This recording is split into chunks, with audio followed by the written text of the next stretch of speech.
Bonjour, bienvenue à tous sur Évanence littéraire, une page sur Facebook depuis 2017, mais également un site internet depuis début mars 2024. Je suis Évangéline Brunois, je suis chroniqueuse littéraire, entre autres. J'ai rédigé plus de 1356 chroniques, je crois. Cela représente environ 750 auteurs, je ne sais pas combien de maisons d'édition. Je vais profiter de l'occasion qui m'est donnée pour remercier tous ceux qui m'ont fait confiance pendant toutes ces années. Je vais vous lire une chronique que j'ai rédigée le 9 juin 2024 concernant Mathilde et Napoléon d'Alliance en trahison de Aline Voineau, paru le 6 juin 2024 aux éditions Deboré dans la collection Vent d'Histoire, 428 pages. Quel diable d'homme que ce Bonaparte! Nous avons quitté Mathilde, épouse de l'archi-chancelier Cambacérès, après 4 années d'intrigues, de complots, de manœuvres suicidaires ou désespérées, afin de rester dans les bonnes grâces du tyrannique Napoléon, jouant avec ses courtisans, les manipulant et les déplaçant selon son bon vouloir sur un jeu d'échecs que lui seul visualisait.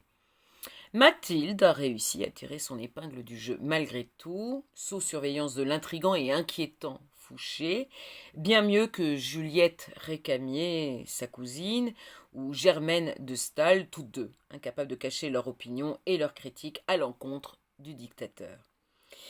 Ce nouvel opus des plus passionnants et réussis se focalise sur les 11 années pendant lesquelles Napoléon, après son sacre et celui de son épouse Joséphine, se met en tête, tel un nouvel Alexandre, de conquérir par la force toute l'Europe.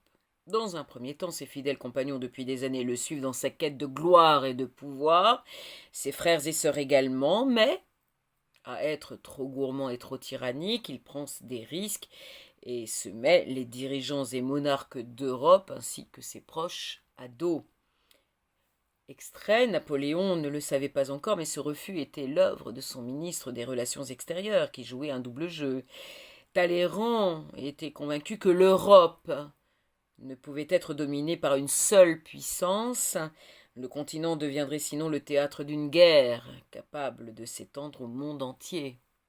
Prophétique, n'est-ce pas? Certains aujourd'hui devraient s'inspirer des leçons du passé. Autre extrait. Terminé. Louis Bonaparte était excédé. Son frère tyrannique qui les avait placés, Joseph, Jérôme et lui, sur des trônes, dans le seul but de servir ses intérêts, l'insupportait. Les volontés de Napoléon étaient incompatibles avec leur devoir de roi envers leur propre peuple. Que ce soit Louis en Hollande, Joseph en Espagne, Jérôme en Westphalie ou Murat, le mari de Caroline à Naples, tous étaient régulièrement humiliés par l'empereur. Sans oublier Bernadotte en Suède. Nous assistons donc à la chute de ce despote avec, par les yeux de Mathilde, qui, tout en gardant les meilleures relations avec Juliette et Germaine, reste fidèle à Napoléon envers et contre tout. Est-ce la bonne stratégie sur le long terme, sachant la versatilité du destin et la détermination des ennemis de l'empereur?